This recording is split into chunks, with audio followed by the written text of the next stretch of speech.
alirannya ataupun kalau Pastor Brian kok bilang itu aliran ya, semacam aliran yang Jadi bisa ditangkap kayak dogmatis lah. dogmatis gitu, bahwa dasar ajarannya yang disampaikan sebenarnya ada beberapa hal yang disinggung mengenai yang pertama tidak lagi mempercayai Alkitab sebagai satu-satunya standar. Kalau kita kan kekristenan jelas Alkitab adalah firman Allah. Alkitab 2 Timotius atau 1 Timotius 3:16 itu kan segala tulisan yang diilhamkan Allah, diilhamkan itu kan dinafaskan oleh Allah. Jadi bahasa aslinya penulis Alkitab di zaman dari perjanjian lama sampai perjanjian baru ya, ada sekitar 40-an penulis Alkitab itu kan ada dalam teologi ada yang disebut inspirasi ya. Inspirasi itu dinafaskan. Jadi para penulis itu bukan menulis berdasarkan maunya dia, tapi ada ilhaman, jadi inspirasikan oleh Roh Kudus, sehingga meskipun rentang waktu penulisan Alkitab itu 1500 tahun sejak PL sampai PB, 40 penulis yang berbeda-beda zaman dan masa, tapi punya satu benang merah, membahas semua tentang Yesus, tentang Kristus, mulai dari bayangan-bayangan, korban, apa semua, sampai perjanjian baru digenapi dalam diri Yesus. Dan itu final kan? Tidak ada permasalahan antara teologi apakah reform atau jadi. Nah sekarang ada pertentangan itu. Sekarang permasalahannya itu kan sudah jadi patron kekristenan. Betul. Semua kita berbagai aliran apapun, karismatik, Pentakosta, reform, Kristen Protestan, semua sepakat dengan hal itu. Nah sekarang mereka mengklaim bahwa Alkitab itu tidak lagi menjadi otoritas, patokan yang seutuhnya. Karena apa? Karena beranggapan bahwa Alkitab itu ternyata ada banyak kontradiksi, ada banyak saling bertentangan satu yang lain. Mereka ada beranggapan Alkitab itu ditulis oleh manusia, sehingga itu bisa dijadikan salah satu inspirasi, tapi bukan satu-satunya gitu kan, salah satu.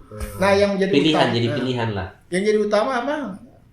Pemikiran, ya kan? Konteks berpikir yang progresif. Nah itu maksudnya.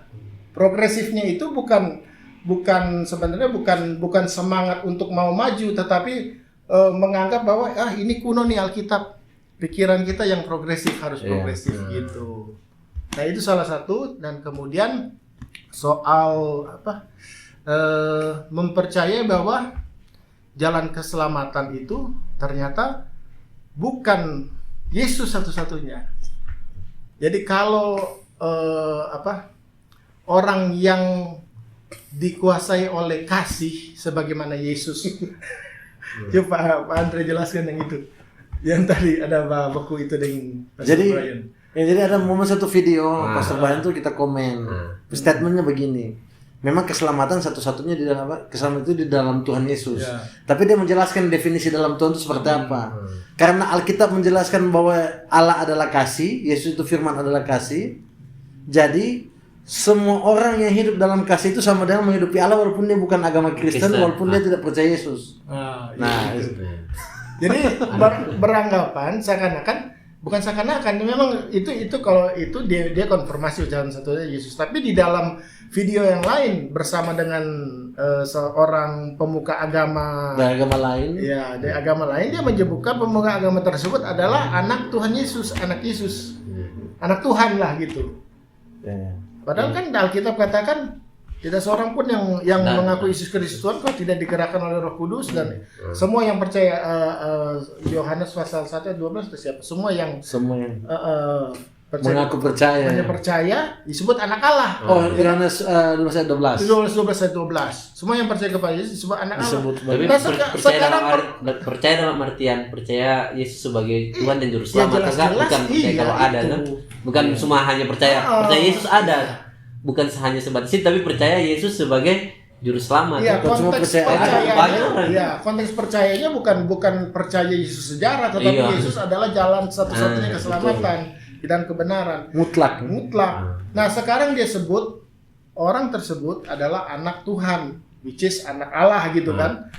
berarti even dia tidak percaya disebut anak Allah. Nah, ini yang disebut dengan ini salah satu apa yang dianut oleh Kristen progresif. Ya, jadi sebenarnya itu pakaian lama sih. Padahal itu soal universalism gitu. Ya, itu lebih ke kayak hukum hidup di dunia. Kalau orang berbuat baik ya orang pasti baik ke orang begitu aja tuh, kayak terima kasih. Kalau tuh jahat kayak sebatas itu. Apa yang tuh lakukan kepada orang lain itu yang orang lain lakukan. Itu.